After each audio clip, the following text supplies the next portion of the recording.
আসসালামু আলাইকুম এভরিওয়ান, আপনারা সবাই কেমন আছেন? আশা করি সবাই আল্লাহর রহমতে ভালো আছেন। আমিও আল্লাহর রহমতে ভালো আছি।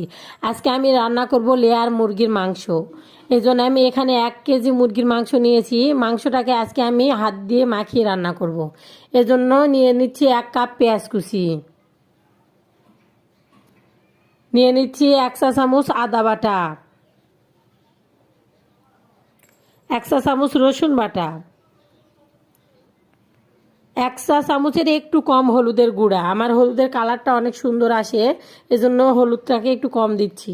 দিয়ে দিচ্ছি 1 চা চামচ লাল মরিচের গুঁড়া, 1 চা চামচ ধনিয়ার গুঁড়া, 1 চা চামচ জিরার গুঁড়া,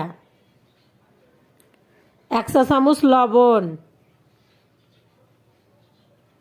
আরও দিয়ে দিচ্ছি 3 টুকরা দারচিনি, 4টা সাদা এলাচ, 4টা লবঙ্গ এবং 2 টুকরা তেজপাতা। দিচ্ছি পরিমাণ মতো সয়াবিন তেল।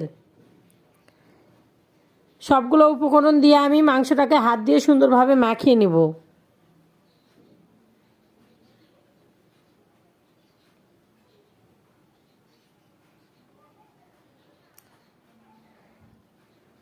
মাংসটাকে আমি নেড়ে ছেড়ে সুন্দরভাবে হাত দিয়ে মাখিয়ে নিয়েছি। এখন আমার মাখানোটাও শেষ হয়ে গিয়েছে।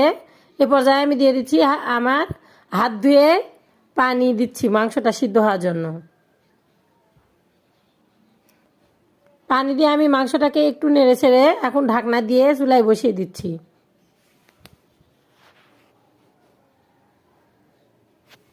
মাংসটাকে আমি মিডিয়াম হিটে প্রায় 10-15 মিনিট রান্না করে নেব।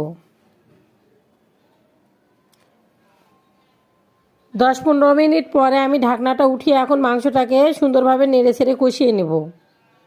আমার মাংসের পানিটা এখনও আছে, এই পানির ভিতরেই আমি মাংসটাকে সুন্দরভাবে কষিয়ে নেব।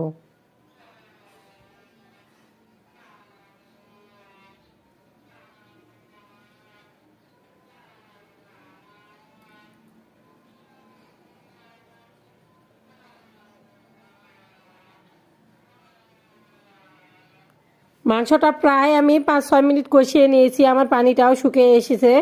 মাশাআল্লাহ, মাংসের কালারটাও অনেক সুন্দর এসেছে।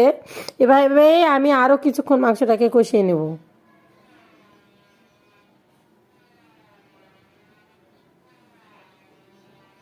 আমার মাংসটা কষানো হয়ে গিয়েছে। এ পর্যায়ে দিয়ে দিচ্ছি ঝোলের জন্য আরও কিছুটা পানি।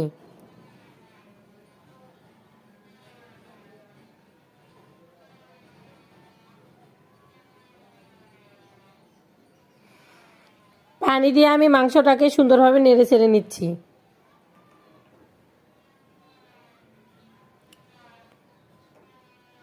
ঢাকনা দিয়ে দিচ্ছি বলক ওঠা পর্যন্ত।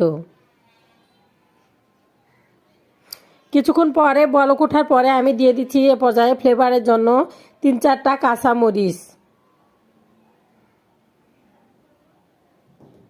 কাঁচামরিচ দিয়ে মাংসটাকে নেড়ে চেড়ে ঢাকনা দিয়ে ঢেকে দিচ্ছি। কিছুক্ষণ পরে আমি ঢাকনাটা উঠিয়ে মাংসটাকে নামিয়ে নিচ্ছি। তো আমার হাত দিয়ে মাখানো লেয়ার মুরগির মাংসের রেসিপিটা আপনাদের কেমন লাগলো অবশ্যই কমেন্ট করে জানাবেন। ভালো লাগলে একটা লাইক এবং সাবস্ক্রাইব করে আমার পাশে থাকবেন। দেখা হবে অন্য কোনো ভিডিও নিয়ে। ততক্ষণে সবাই ভালো থাকবেন। আল্লাহ হাফেজ। আসসালামু আলাইকুম।